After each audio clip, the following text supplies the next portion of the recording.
किसी सहाबी ने अपने बच्चे की शादी पर अपने घर में लाइटिंग नहीं कराई, लेकिन आपको दुनिया का कोई आलिम ये फतवा नहीं दे सकता कि लाइटिंग कराना हराम है।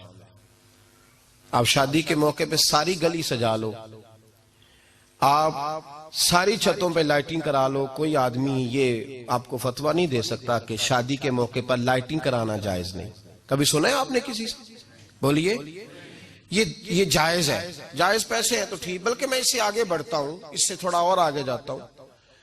हजरत आयशा सिद्दीका रदी अल्लाह ताला अन्हा फरमाती हैं, मेरा जो कमरा था ना जिसमें मैं हुजूर के साथ रहती थी और एक लंबा जिंदगी का अरसा गुजारा, उसमें 3 आदमी सो सकते थे, चौथे के लिए जगह ही नहीं थी और कच्चा था। खजूर के तने खड़े करके उस पर खजूर के पत्तों की छत डाली गई थी। मैं जब हाथ उठाती थी तो मेरा हाथ अपनी छत को छू जाता था। ये है सुन्नत नबी पाक की, ये हुजूर का तरीका है। बताइए पक्के घर में, लेंटर वाले घर में रहना जायज के नाजायज? क्यों जी? हुजूर तो कच्चे मकान में रहते थे, आपने कैसे पक्का बना लिया? अल्लाह की महबूब अली दीन को उसकी असल बात में समझें। आप ऐसा ना करें जिसमें इंतशार और उम्मत तकसीम हो, उसका असल मिजाज देखें। मेहंदी के मौके पे अगर कोई आदमी 6 देगे दाल चावल की पकाता है तो मना नहीं, जायज पैसों से पकाए। उन्हें लाइटिंग लगवाई, कोई मना नहीं। सारे मोहल्ले को खाना खिलाया, कोई मना नहीं। बल्कि नबी पाक ने फरमाया बेहतरीन मुसलमान ही वो है जो सलाम पहले ले और रोटी ज्यादा खिलाए, तो बेहतरीन मुसलमान है। नाजायज क्या है? नाजायज है शादी के मौके पर बैंड बाजा बजाना, उसमें रक्स करना, उसमें भंगड़े डालना, औरतों मर्दों का इख्तलात होना, औरतों की मूवी बनाना, ये चीजें नाजायज है। तो जो नाजायज है उस पर पाबंदी लगाई जाएगी, जो जायज है उसके बारे में ये कहा जाएगा कि भाई एहतियात की जाए, सुन्नत की तरफ देखा जाए तो बेहतर यही है। लेकिन कोई किसी आदमी के पास जायज पैसे हो, वो 100 कनाल के घर में रहे, अगरचे सुन्नत ये नहीं, पर ये तो कोई फतवा नहीं ना दे सकता कि हराम है तेरा 100 कनाल के घर में रहना। क्या है फतवा? कहीं आपने सुना? तो हमारे यहाँ तकलीफ का मामला ये है। देखे मेरे भाई, किसी भी सहाबी ने, बड़े दर्द के साथ बात कर रहा हूं और ये मेरा दर्द है, मैं दर्द से अपने दिल को, अपने ईमान को हाजिर नाजिर कह के बात कर रहा हूं। उम्मत बट जाती है हर मौके पे यार, हर जगह ही तकसीम हो रही है उम्मत मुस्लिमा। हर रोज कुछ ना कुछ फतवे ऐसे मिल जाते हैं जिसमें दरारें पड़ती हैं।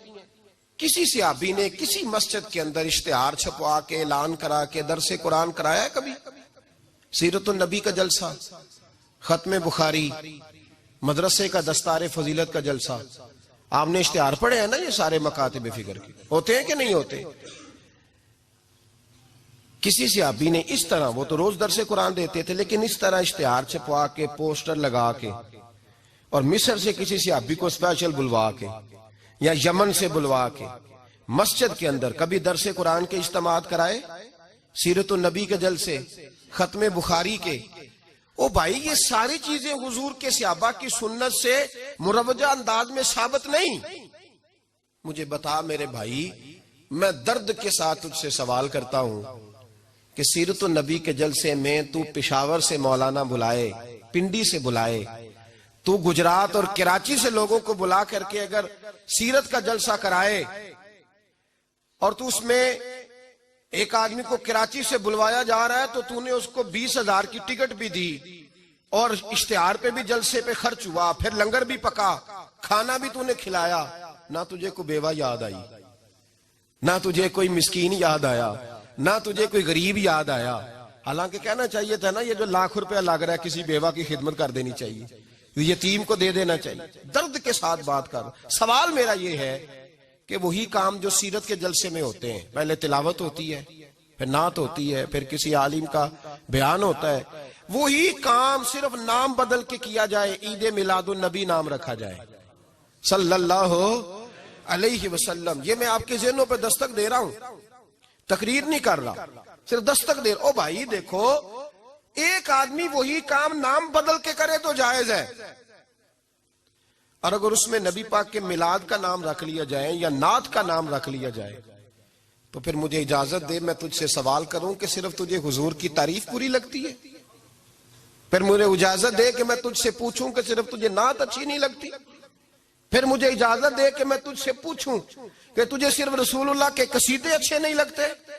दे मुझे इजाजत कि मैं तुझसे सवाल करूं कि जहां जिक्र रसूल की बात आए वहां तू परेशान क्यों होता है? तुझे पता ही नहीं ये तो वो जिक्र है कि रब फरमाता है तुम बयान करो ना करो वरफा ना ला का जिक्र, महबूब मैंने खुद तेरे चर्चे सारी दुनिया में बुलंद फरमा दिए।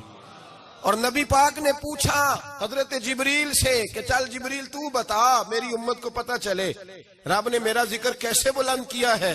तो जनाब जिब्रील कहने लगे महबूबा रब फरमाता है मेरे नबी से कह दे जहां जहां तेरे रब का जिक्र होगा वहां वहां तेरा भी जिक्र होता रहेगा। ये तो मोहताज ही नहीं किसी